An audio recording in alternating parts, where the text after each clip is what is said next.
What's good, ladies and gentlemen? Welcome to another SK Wealth Academy podcast. This one is just going to be Interlude B, and then actually there's going to be Interlude C. Now, the reason I'm not numbering these podcasts is not because they're any less significant or relevant to any other topic that I address, but only because they kind of are off topic about SK Wealth Academy, which basically I discuss issues of critical thinking, of education, of finance. And secondly, I've already recorded podcast number 99, 100, 101, 102, 103, and 4, I believe. So I didn't want to, number this one like podcast number 105. And people say, hey, what happened, Gene? 98? How did it go from like 98 to 105? So just in order to keep the numbering correctly of the podcasts that have already been recorded but not yet uploaded, I'm going to just name this one Interlude B. Now, the topic that I'm going to speak about, again, is the George Floyd situation. So the last interlude, the last podcast I uploaded also addressed this situation. Now, if this situation is something that you get really emotionally heated about, then you can just skip this one, go to podcast number 99. But I really felt compelled to make a couple of short follow-up podcasts to my first interlude because I think that there is a bigger problem of institutionalized racism in the American law enforcement system that has been overlooked. So I wanted to discuss that problem within this particular podcast. And in the next podcast, I also wanted to discuss solutions because even if all 4 cops involved in the murder of George Floyd are tried, convicted, and sent to prison, that will absolutely change nothing if systemic changes are not made to the operational platform of law enforcement in America. So I wanted to suggest solutions as well. So again, my intent of making these podcasts are really sincere because I wanted to give you the perspective of an Asian American as well as solutions, because just anything absent of solutions, which is going to be a challenge to all the mayors and all the governors in America, because I don't believe these changes will ever come at a federal level, though it would be good if that did happen. So again, let me first begin by presenting a few videos of examples of police brutality in America that are not isolated cases, as the US mass media would have us believe, because every single time a George Floyd situation happens, the mass media forwards a very false narrative that, oh, this situation was just a road cop, it was one bad apple and a sea of good apples. And I'll tell you why after you watch these videos this narrative is a complete lie, and why the majority of cops, not the minority, the majority, meaning well over 50% of cops, are the problem. So I have to warn you that all of these videos are quite graphic and also contain a lot of expletives, but there's no way to sugarcoat brutality. So I didn't want to blur out the blood of the victims of the cops or to bleed out the curse words that you may hear, because this is America, people. And there are literally thousands of videos like this on YouTube that document police brutality and prove that it's systemic and not just a product of a few rogue cops. So if graphic violence bothers you, then maybe I suggest you do fast forward through the clips, but I really hope you do stomach it and watch it, just because this is reality and we need to understand reality, and we can't keep sugarcoating reality, because this brutal reality is reality for millions of people in America. So I'm making this video to genuinely try to improve the understanding of the majority dominant culture about this problem, because if you're a part of the majority culture, it may be, I acknowledge, it may be truly difficult for you to understand the systemic nature of this problem. And I know that by speaking the truth, again, a lot of people are not going to like it. In fact, with my Patreon account, I had 5 patrons leave this past month, which equaled the total number of patrons that left for the prior 6 months, in just in 1 month, which seems to indicate that at least a few of those left because they didn't like what I had to say about the George Floyd case. But I really don't care, and here's why. Because if you're going to leave supporting someone the moment you disagree with something they have to say about a singular topic, even after you've agreed with lots of what that person has said about other topics, and when that person has provided tons of knowledge in the financial and investment world, because I know that my investment tips this year have returned thousands of dollars of net profits to my patrons in the first few months of this year. A singular Patreon contribution is just $5 a month. Then you're going to leave. You're just not part of the critical thinking community I'm trying to build anyway. So, for example, I disagree all the time with things really good friends of mine state, but I don't cut them off as friends because only a moron would do that. So I don't really concern myself with people that are going to leave because I want to express my truth. And I really feel compelled to express this truth. So let's watch these videos and then I will be back.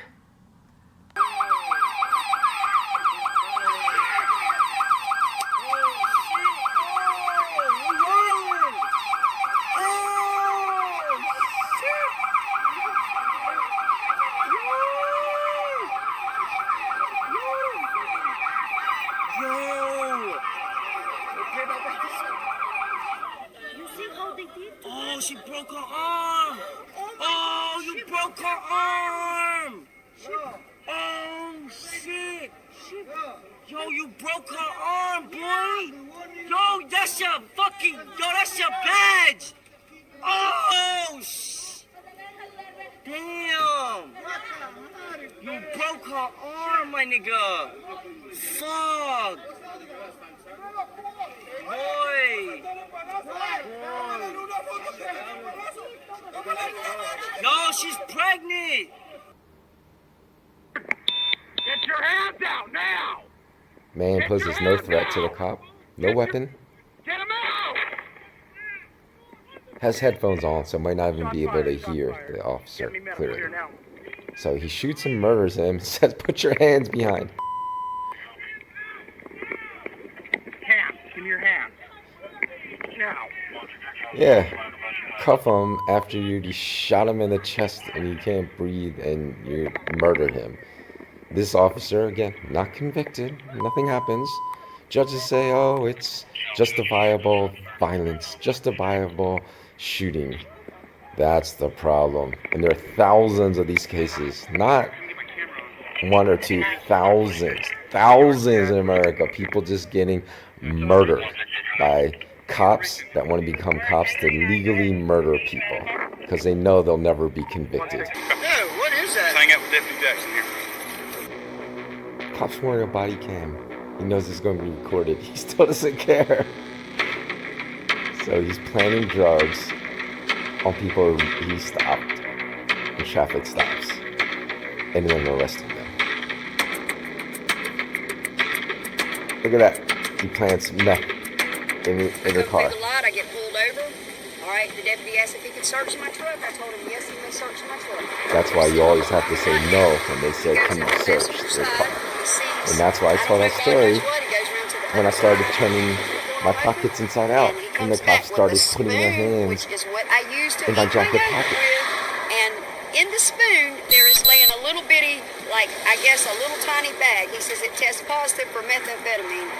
So I guess I'm going to go to jail, and it damn sure ain't mine, and nobody's been in my truck but me. So that's the problem. If people say it's not a rampant problem in America, cops are effing criminals. And the justice system does nothing. Every single these videos that's on YouTube, these cops should be put in jail. Change it, so no. Give me your real birthday. I don't have one. I swear to God. Stand up. Stand up. Okay, it's stand up. Stand up. Yes, sir.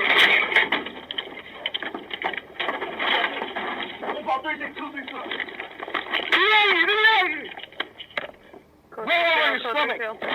Roll on your stomach. You're gonna get tased.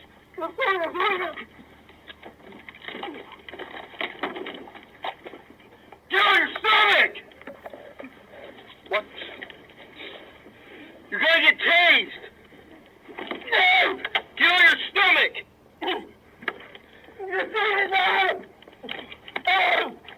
Get on your stomach! You're gonna get tased! Give me a hand! Here we go. Look at these cowards. Look at these cowards. Get on your stomach! everyone in the U.S. justice system is a coward. These cops are cowards, beating a mentally ill, defenseless person, tasing a mentally ill, defenseless person, ganging up at gangs, telling the person they're tasing to get on their stomach, who's mentally ill, doesn't understand their instructions. The judge is a coward. The judge let these cops go. That's the problem with the system. That's why people are looting and rioting in America. Come on, keep beating the defensive, man. Try to kill him. Stop resisting. There we go. Stop resisting. That's all you gotta yell as a cop. Stop resisting and you can legally murder someone. If you have 1, 2, 3, 4, 5 people. Hands up in the air! You do that again, we're shooting you. Do you understand? Please do not shoot me. Then listen to my instructions. I'm trying to do what you don't talk, listen! Okay, I'm going to pause this for a second because give you a little more context. So this guy, he was asked if he had a weapon. He said no. He also said he had a couple drinks, so he was a little drunk.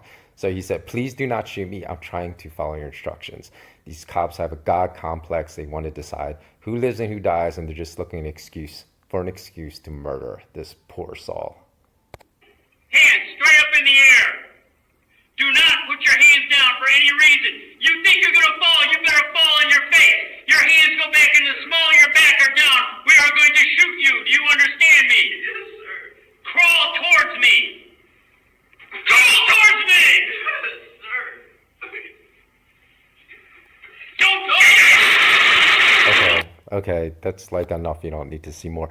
So basically, they just unloaded with an AR-15. They murdered this guy for having a natural reflex because he reached back, even though, cops told him don't reach back because his pants were falling down. So it was just a natural reflex. He probably wasn't thinking. He said he was a little drunk.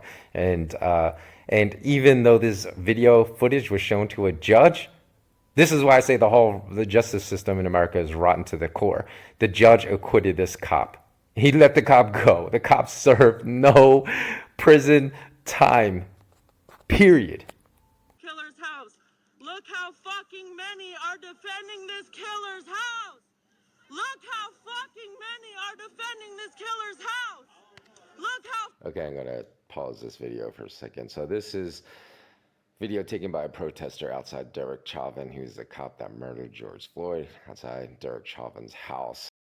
Okay, so I'm back. So after you watch those horrific videos, now if you're listening on Spotify, Podbean, or Apple iTunes, in which you only have the audio files of this podcast, then you can go to YouTube to see the videos. Now, before I actually get started with my analysis of those videos or my commentary about those videos, I wanted to state that I don't even know how Derek Chauvin is being convicted of third degree, I think it's manslaughter. I'm not sure what the difference between third degree murder and third degree manslaughter is, though I do know the demarcations between first, second, and third degree murder. First degree murder is murder with the intent to kill. Second degree murder is murder but the non-intent to kill, and third degree murder is intent to inflict bodily harm but not to kill, and accidentally killing. So I don't know how that could be anything but first degree murder in the first place, and that's already a huge injustice as not being charged with first degree murder, because as a trained martial artist we aren't even allowed to practice that particular technique because we know that that technique is a technique to kill, because it's not just the fact that you are cutting off someone's air supply, you're cutting off the blood flow through the carotid artery to the brain. So 3 seconds a person is going to pass out, and then anything longer than 10 seconds you could do irreparable damage to the brain. So the way we would practice that technique would actually be to stick the knee in the upper shoulder blade of the person, and then lock an arm bar, do a wrist lock, and then control the person that way. So we know that that is a kill technique. So how can you say that was not intended to kill that person? I don't know, because I'm sure Derek Chauvin knows that that's a kill technique. You can't be a cop unless you're a moron and know that that's not a kill technique. Specifically, that's a technique we learn in martial arts specifically to kill someone. So again, I want to begin my discussion of these videos with a discussion I had with a good friend of mine in Philly in my martial arts class. Kevin, what's up, Kevin? If you're out there, hit me up and DM me if you do see this. and also with kids I mentored at Ben Franklin High School. Now, let me start with my friend Kevin, because we had this discussion once, and he asked me, "Hey, what's the thing that you fear the most?" And I can't actually even recall what I told him back then, because this was like a long time ago. As I said, I haven't lived in the U.S. in 15 years, and in Philly even longer than 15 years. I haven't lived there. And I remember after telling him, which I can't recall what my answer was, he asked me, I asked him the same question, and he said that he worried about being squatted by Philly PD before even swatting was a term. So that's how far back in the day it was, because, it's like being deplatformed or shadow banned before that even became the term to describe that particular behavior that was happening to people on YouTube. In other words, my friend Kevin was squatted before swatted even became the term or he said that's his biggest fear, because people in his neighborhood in North Philly were being swatted, which means that someone would just make an anonymous phone call. Hey, say Kevin's got 5 kilos of cocaine and you should check it out. And what would happen, he said, cops would burst into people's homes in the middle of the night, not identify themselves, which is illegal to begin with, because they have to identify themselves as Philly police officers, wearing all black with black ski masks. And he said he kept a firearm by his bed for protection because he lived in a not so good neighborhood. And so he said he feared not knowing what to do, because were these just bad people coming into his home to rob him? Should he grab his firearm? Or if they're cops, then he knows reaching for a firearm is a death sentence. And that was his biggest fear. That was his biggest fear. Think about that for a second. Has anyone in the dominant culture ever had that remotely as their biggest fear?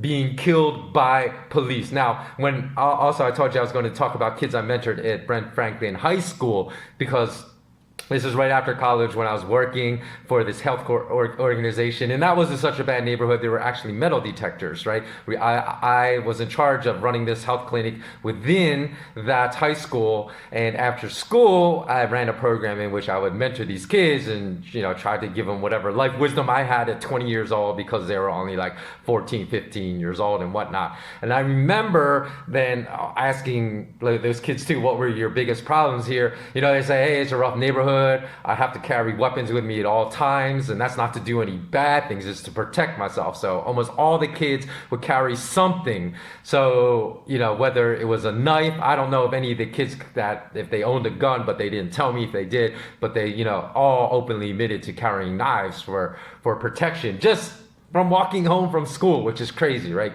But they said on top of having to worry about the systemic violence in their neighborhood, committed by drug dealers, committed from random violence, or perhaps getting shot with a random bullet in a drive-by shooting, they said they had to worry about the cops. And when I asked, what do you mean you got to worry about the cops? They said, well, we have to worry about being beat down by cops, because they said we have witnessed cops beating up kids in our neighborhood all the time. So when you have these types of fears that are the biggest fears of people, we know that police brutality is a systemic problem, not a problem of one, rogue cop or bad apple, as the mass media would like to try to pretend is reality. So I wanted to make a few quick observations right off the bat, because as you notice, not all the bad cops were white. The cop that beat the crap out of that Asian guy that obviously had mental problems because he broke a few of his ribs, he gave him a fractured eye socket, easily could have murdered him, because you saw the savage beating he gave him. He was Latino, he wasn't white. So when I stated in the previous podcast, I had 20 direct experiences with cops, all of them negative. I can recall at least 2 that were with non-white cops. One was with a black cop in Philly, and one was with a Latino cop in LA. So, not all my negative experiences were with white cops. And furthermore, you may have noticed that the 2 people that were murdered, if you watch the videos, in the videos I posted, were white people murdered by white cops. Again, which just shows you that police brutality is institutionalized and is a systemic problem. But that said, for white people to state that more white people are murdered than black people by cops in response to the George Floyd murder is ludicrous, because it's an intellectually hollow argument. Because if institutionalized brutality is part of the American law enforcement system, and I would argue that it is, not just because of these 4 or 5 videos that you just watched, but because there are literally thousands of videos on YouTube and some that are even more brutal or more excessive than the ones I posted. It proves there's a systemic problem in American law enforcement. But given the fact, if you look at the demographics, like in 2017, that 73% of the American population was white. So that constitutes more than 234 million Americans. Now, think about that. Do you really think that there would be more murders by cop amongst white people than black people or Asian people or Mexican people or any other race or ethnicity if 234 million Americans were black, or 234 million Americans were Mexican, or 234 million Americans were Asian? Of course, there would be more murders by cop in all those other categories than white people. So that's why that argument that, oh, well, cops kill more white people than black people is really an intellectually hollow argument. It's the same stupid argument like people made with deaths reported from the viral pandemic in America when the deaths were like only like less than 100. They say, oh, look, there's nothing to worry about because the number of deaths is far less than the 40,000 people that are killed every year in car accidents. But then when the number exceeded 40,000, which I don't really know if it's a true number or not, because of the data gathering, the holes in the data gathering methodology for reporting deaths from the virus in America. But even when this happened, did you start hearing people say, oh, the virus is far more deadly than the fatalities in car accidents? But in addition, no one ever mentioned that the 40,000 number they were mentioning of car fatalities resulted from more than 5 million car accidents. So until at least 5 million Americans have been documented as infected with the virus, that was a horrible comparison that between two mortality rates that had no basis of intellect or logic at all. But in other words, my point of just making that brief aside is that schooling has done such a horrible, atrocious job in actually improving the intellect of the population that people just report whatever meaningless statistics and hollow statistics that the even dumber mass media reports on the news as if they were actually meaningful. But that's, like I said, aside about the sorry state of schooling today and how the once amusing meme of school is for fools actually has become true today, because massive pillars of actual education like critical thinking development, applied knowledge are completely missing from schooling even at the graduate level today. But in any event, the bigger overarching problem that should become apparent from those videos that I just played with law enforcement in America is unfortunately not being discussed as a result of these riots, because it's just focusing, and I guess understandably focusing on the institutionalized racism of law enforcement in America. But like I said, the overarching problem is institutionalized brutality. Because the second thing that becomes very apparent from those videos I just showed you is the fact that the code of silence is very much alive in law enforcement today in America. And meaning that cops stand up for other cops unquestioningly and blindly support their fellow cops that commit criminal, disgusting activities under the guise of law enforcement and the badge and the shield of the badge. They hide behind that. So the fact that dozens of cops protected Derek Chauvin's home was disgusting, because every single one of those cops is a bad cop. Many of you may disagree with me because they're not necessarily every single one of them is committing brutality against innocent civilians. And some of you may argue, I'll tell you why this argument is wrong. Some of you may argue that Derek Chauvin's family should be protected by cops because they don't deserve to have their property destroyed. Because I don't know who Derek Chauvin's family is. I know who Derek chauvin is from the footage I've seen of him, and knowing that he's been convicted more than a dozen times of excessive force in the past. But does that mean his family is bad? No, because your family doesn't necessarily define who you are. So maybe his wife's a really good person. If he has kids, I don't know, maybe his kids are really good people. It doesn't mean because your dad's an asshole that your entire family is an asshole. So does his family deserve to have their property destroyed because of Derek Chauvin's action? No. But yet Yet that doesn't mean that law enforcement should devote those resources and deploy those resources to protect a murderer's property either, just because he's a cop, because that is not enforcing the law equally and fairly across all aspects of society. Because how many times have cops been deployed to protect the property of a murderer that wasn't a cop in the entire history of the United States of America? Want to know the answer? Zero. So that's why I state that the problem of police brutality is systemic, because though a minority of cops may actually engage in physical acts of brutality, a majority of cops stand by it and support it, whether overtly, as in that video, or it's tacitly by keeping their mouths shut. And this describes the majority of cops in every force in every major metropolitan area of America. Now, I said major metropolitan because there may be small cities where the majority of cops are actually good. But in every major metropolitan city in America, tell me where this statement that I just recited is false. I don't think you can. In fact, I challenge a single cop watching this video, if you think I'm out of line for making these assertions, if you're still an active duty cop and you've actually spoken out, officially reported to your superior a criminal behavior that you witnessed a colleague of yours engage in, whether it was brutally assaulting a civilian with unnecessary force or pocketing money and or drugs from a drug raid, report what you did below in the comments with all details of your identity, not anonymously, with details, your full name that can be verified, your badge number, the name of your supervisor, and your precinct. Because I already know that there will be not a single cop that will do this. Because if you did that,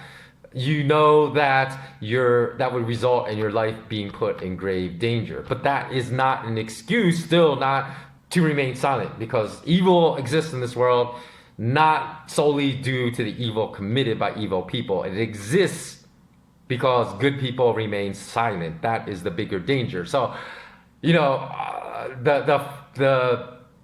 my realization about the systemic nature of law enforcement brutality in America came the first time I lived in Asia, because, you know, I have like one of those faces that, again, because people have already commented in some of my videos, I thought I was Chinese. I don't think actually I look Chinese at all. That's probably one of the few Asian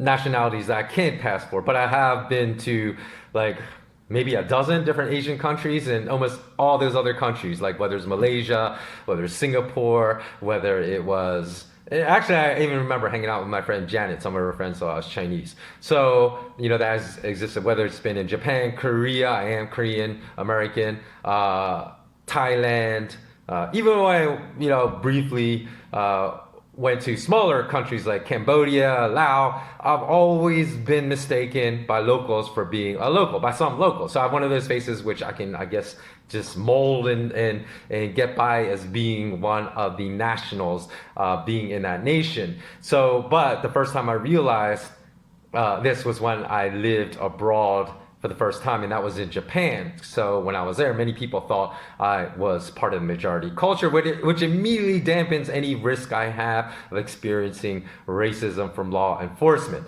So, you know, in many Asian countries, actually, white tourists become the target of corrupt cops because they will unlawfully stop and traffic violations that haven't even been committed, and then solicit bribes from these white tourists in order for the tourists not to be taken to the police station. But that will never happen to me. So when I lived in Japan, even though I'm not Japanese, that was the first extended period of my entire life that I never thought about racism, which is crazy. So I didn't even realize I never thought about racism until I returned to the States, and then thought about racism within the first month of being back in America.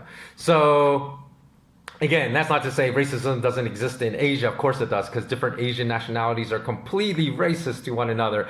And many Asians believe, in fact, that there's even a hierarchy of Asians, because, you know, citizens from rich Asian nations think of themselves, like, for example, from like Singapore, Japan, Korea, they think of themselves as much better than citizens from poor Asian nations. So, you know, that's the really horrible fact about humanity is you can't escape racism no matter what. And this is a problem of institutionalized brutality within the US police system.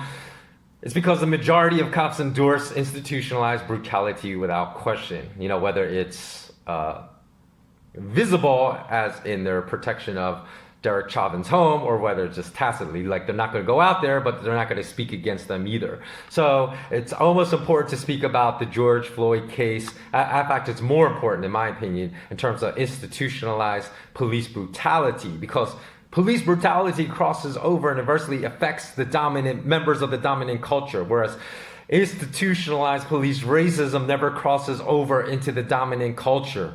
Therefore, institutionalized police brutality affects everyone in America: white, black, Asian, Latinos, even American Indians. So when we say the problem is systemic, that means that the majority of the participants within that system either endorse or participate in that practice, whether that endorsement, like I said, is very vocal or whether it's silent. So even with institutionalized racism, I would not say that that is the majority of all cops, because the majority would be greater than 50%. I don't think 50% of cops are racist or endorse racism silently.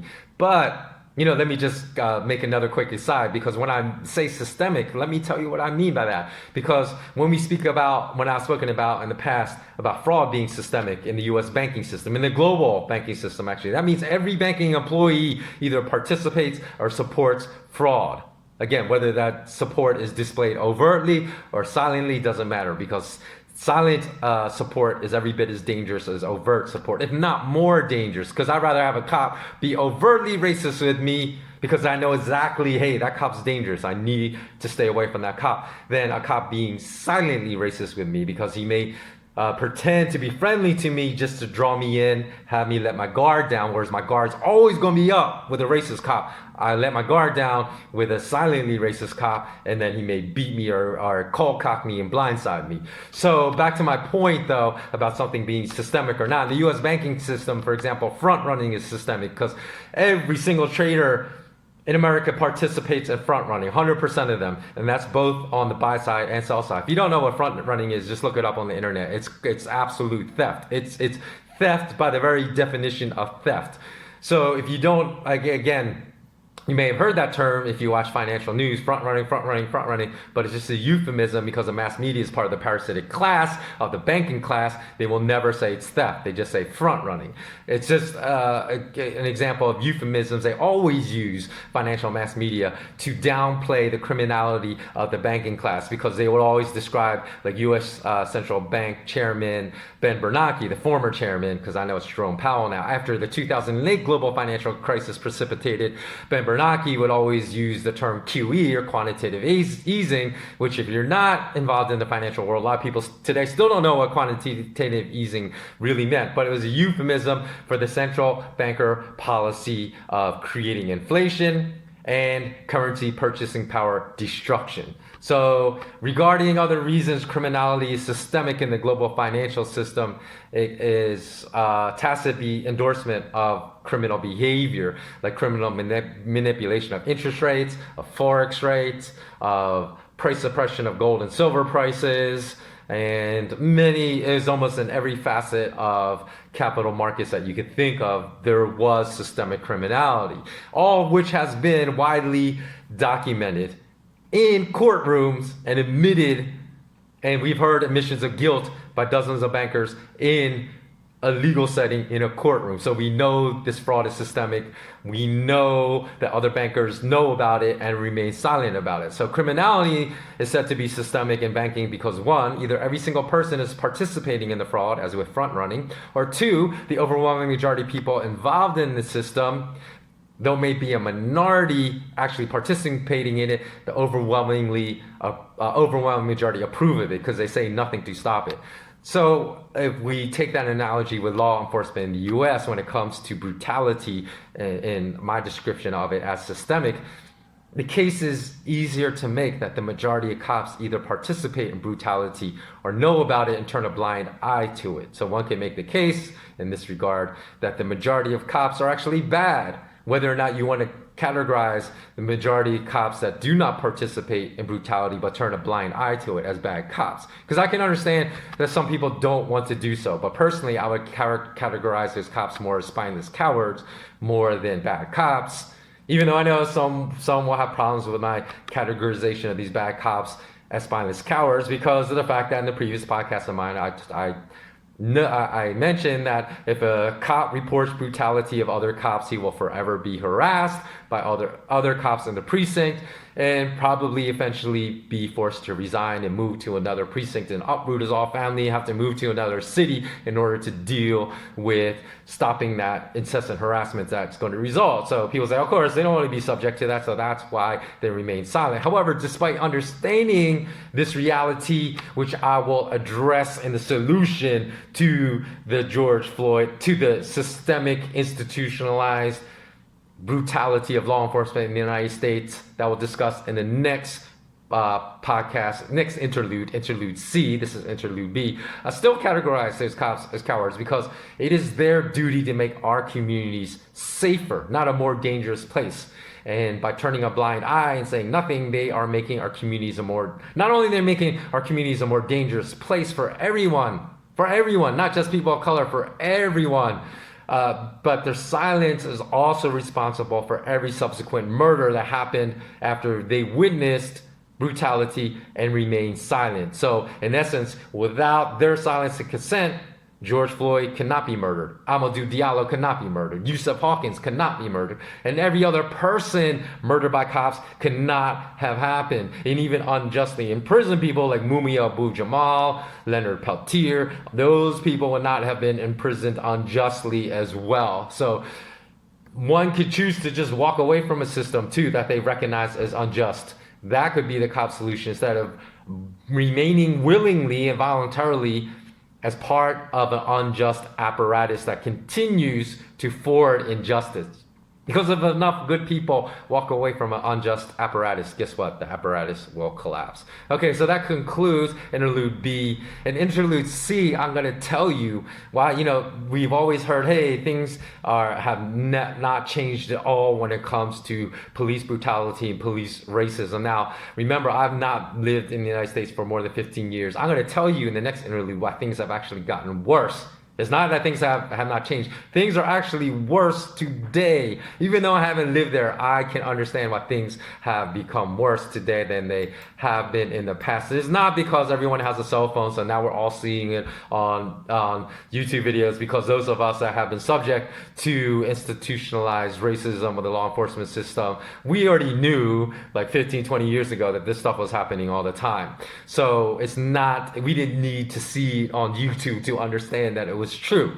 So that's not the reason why I'm saying it's gotten worse. I'll explain why it's gotten worse. And then I will conclude, like I said, because none of these protests are going to do any good if they don't result in actual solutions. And I'm going to tell you why solutions need to be carried out at the local level and not the federal level. So I'll come back with that. So until next time, always remain intensely curious. And if anything I've said has resonated with you, please do comment below, because I like to hear your comments as well. And until next time, take care.